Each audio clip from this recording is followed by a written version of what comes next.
नमस्कार किसान भाइयों, मैं के एन मौर्य और आप देख रहे हैं कि मैं करेले के खेत में हूँ। करेला एक किसान ने लगाया है और बहुत बढ़िया करेला है। चारों तरफ यदि देखें, अच्छी बात यह है कि इस समय 3 जुलाई को मैं ये वीडियो शूट कर रहा हूँ, 3 जुलाई 2021 को, और आज के समय में करेला का थोक रेट यहाँ पे रांची में मैं हूँ और रांची में 40 रुपये किलो के आसपास है। 40 से 42 रुपये प्रति किलो के आसपास थोक रेट जा रहा है। और 1 एकड़ में यदि आप करेला कर लेते हैं तो बहुत ही अच्छा फ़ायदा होता है। अब आप सोच रहे होंगे कि जिस किसान का इस समय यानी 3 जुलाई को करेला निकल रहा है, 1-2 तुड़ान हो चुकी है, 1 तुड़ान हो चुकी है, 2 तुड़ान 2 तुड़ान हो भी चुकी है, और फल की साइज़ भी देखिए, इससे थोड़ा थोड़ा फल बड़ा हो रहा है और बहुत ही शानदार फल है। ठीक है, अब आप ये सोच रहे होंगे कि यदि इस समय करेला निकल रहा है तो ये कब खेती की गई होगी। यदि 1 एकड़ में इस समय तक आपका 2 तुड़ाई हो गया और तुड़ाई शुरू हो तो लाखों रुपए प्रति एकड़ से बचाए जा सकते हैं। 1.5 से 2 लाख रुपए प्रति एकड़ आप बचा सकते हैं। लेकिन इसके लिए आपको कहना पड़ेगा कि आप अगैती खेती करें। जैसे मैं बहुत सारे किसानों को कहता हूं कि करेले की फार्मिंग करनी है या किसी वेजिटेबल की फार्मिंग करनी है, खेती करनी है, तो जितना अगैती करेंगे, अगैती में हो सकता है कि थोड़ी सी परेशानी हो आपको, लेकिन जितना अगैती होगा उतना ही आपको पैसे ज़्यादा मिलेंगे। देखिए, ये करेले की खेती जो है लगाई गई है मई में। मई को इस किसान ने 1 मई को सीड लगा दिया था खेत में। सीड लगाने से पहले मैं आपको पूरी विस्तृत जानकारी बताऊं तो सीड लगाने से पहले इस खेत की जुताई करके इसमें ऑर्गेनिक खाद डाला गया, और ऑर्गेनिक खाद के साथ साथ इस किसान ने जो डाला है लगभग 30 से 35 किलो प्रति एकड़ ये डाला है DAP, 35 किलो प्रति एकड़ डाल करके, और ये ऑर्गेनिक खाद डाल करके भूमि शोधन करके बैक्टीरियल फंगीसाइड से इस करेले को लगा दिया गया है।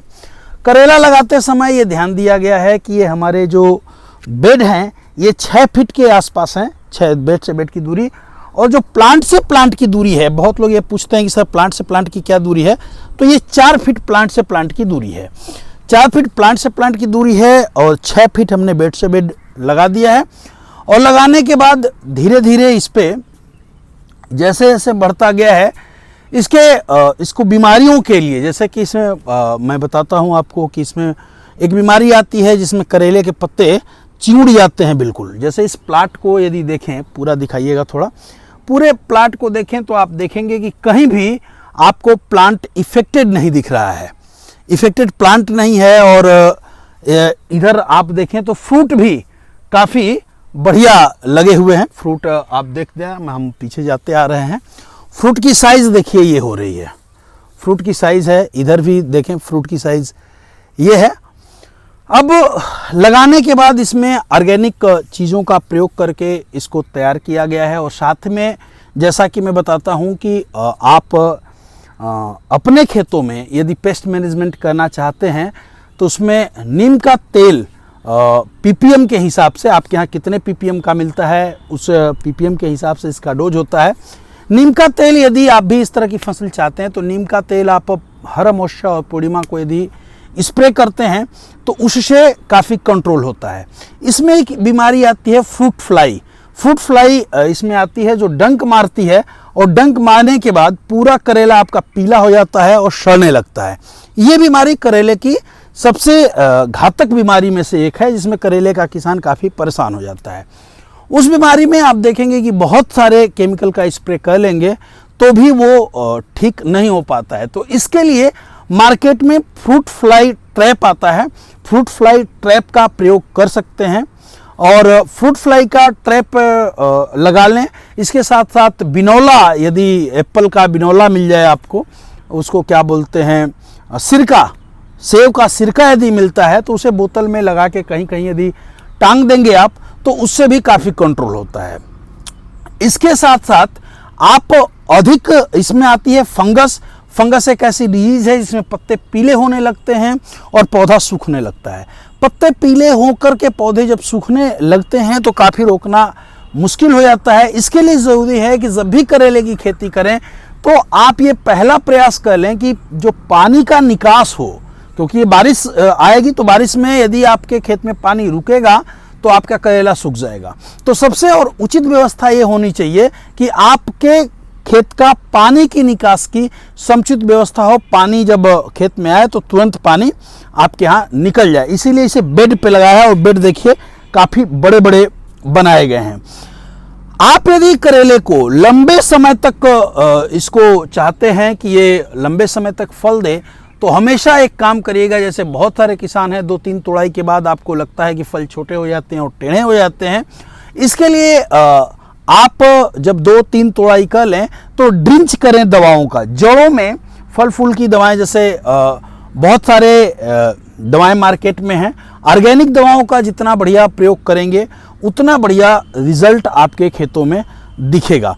और इसमें मचान आपको बनाना बहुत ही ज़रूरी है। जब ये प्लांट चलने लगे तो देखिए इस किसान ने तार ये बांधा गया है, मजबूत तार है जो ये बांधा गया है, जिससे कि ये, क्योंकि जब ये फल लगता है, आप देख रहे हैं कितने फल हैं जो कि तुड़ाई हुई है अभी, फिर भी फल काफ़ी हैं। तो फल काफ़ी होगा तो वज़न आएगा, और वज़न के लिए एक मोटा ये देखिए केबल डाली गई है, जगह जगह बम्बूज लगाए गए हैं और फिर इसके सहारे तारों को बांध दिया गया है। इस तरीके से यदि आप खेती करें, ये बीएनआर का मैंने बताया आपको कि बीएनआर का सीड है, और मई में मैंने बताया आपको कि मई में ये लगा दिया गया था। बहुत सारे किसान ये सोच रहे होंगे कि मई में, चूंकि बहुत लोग तो जून में लगाने में, जुलाई में लगाते हैं करेला, जुलाई में लगाते हैं या जून के फर्स्ट वीक के 15 जून के बाद लगाते हैं। लेकिन इस किसान ने थोड़ा सा रिस्क लिया। उस समय थोड़ा सा पानी वगैरह आपको देना पड़ता है क्योंकि गर्मी बहुत होती है, तो इसे सेना पड़ता है, थोड़ा सा पानी देना पड़ेगा। और जब धूप ज़्यादा होगा तो एक दवा आती है स्ट्रेस आउट करके, जो धूप टेम्परेचर ज़्यादा होता है उससे पौधे को बचाती है, या फिर टेम्परेचर कम हो जाता है उससे बचाती है, यानी इस प्लांट को स्ट्रेस में नहीं रखती है। यदि उसका आप प्रयोग समय समय से करते हैं तो उससे क्या होगा, एक तो आपका प्लांट मई में, आपने 1 मई को ये बोया गया और 1 मई के बोने के बाद भी हमने अब तक 3 जुलाई तक 2 तुड़ान तोड़ ली है, समझिएगा। तो इसके लिए इस पौधे का स्ट्रेस फ्री होना बहुत जरूरी है। एक आंकड़े के मुताबिक यदि प्लांट स्ट्रेस में है तो आपका 46% यील्ड यानी उत्पादन प्रभावित होता है। तो यदि आप भी सब्जियों की खेती करते हैं तो उसमें स्ट्रेस की दवा जरूर स्प्रे करें, जिससे आपका प्लांट हेल्दी हो। कोई आपको क्वेरी हो, कोई दिक्कत हो, खेती संबंधित कोई जानकारी चाहिए, 9236114711 पे आप हमें फ़ोन कर सकते हैं। इसके अलावा आप ध्यान दीजिएगा कि 8 बजे सुबह के बाद और 5 बजे से पहले कॉल कर लें, ताकि मैं भी कंफर्ट रहूं, आप भी कंफर्ट रहें। जय हिंद, जय भारत, जय जवान, जय किसान।